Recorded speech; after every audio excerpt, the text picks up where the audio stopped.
kisame ng teres. Ayan. Silipin natin sa loob.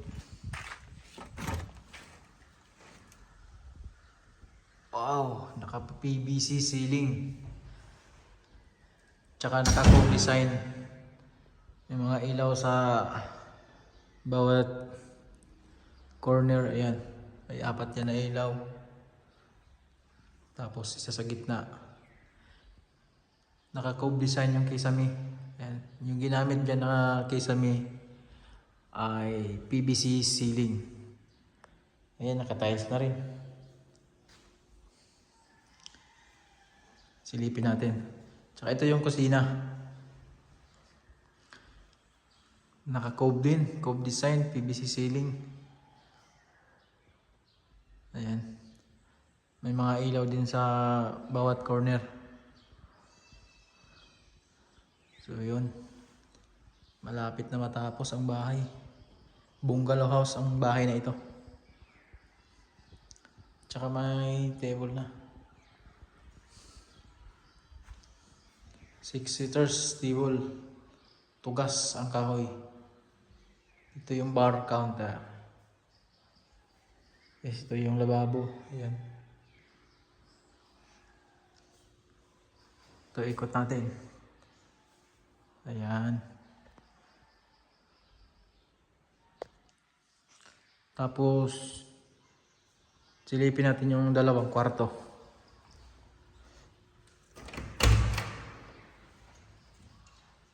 Wala pang bintana.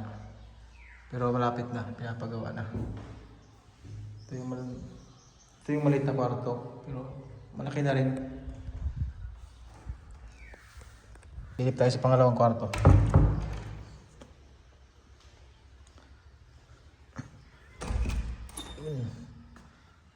Wow! Naka-plain lang yung kisame. Tsaka white. May mga ilaw sa bawat kanto. Yan, naka king size yung bed frame. So ayan.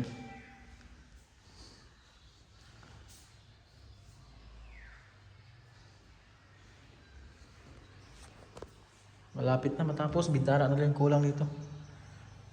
May mga ilaw na. Ayan.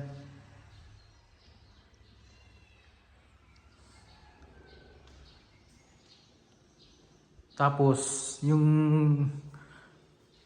nagpapagana ng ilaw ay ito. Ayan. Ito yung solar. Yan yung nagpapagana ng ilaw. Ito yung battery is 168. Breaker. Ito yung Zamdon inverter. Ayan. Tapos ito yung double throw. Automatic yan pag lipat-lipat ng pag namatay sa kuryente, lipat sa solar. Yan yung nagpapagana dito sa buo ilaw. Ito yung switch. Tingnan natin. Ayan. Ito. Ayan.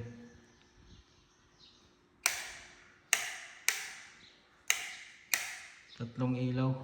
Tatlong kulay. Ayan, iba-ibang kulay.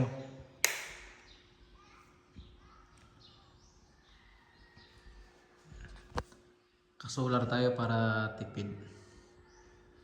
Tsaka ito yung CR. Wala pang pinto. Pero tapos na sa loob. Merong laboratory. Check natin kung may tubig to. Yun, may tubig na. Ito yung toilet bowl, naka-flush. Tapos ito yung shower. Check natin. Ay, open natin. Yun, malakas.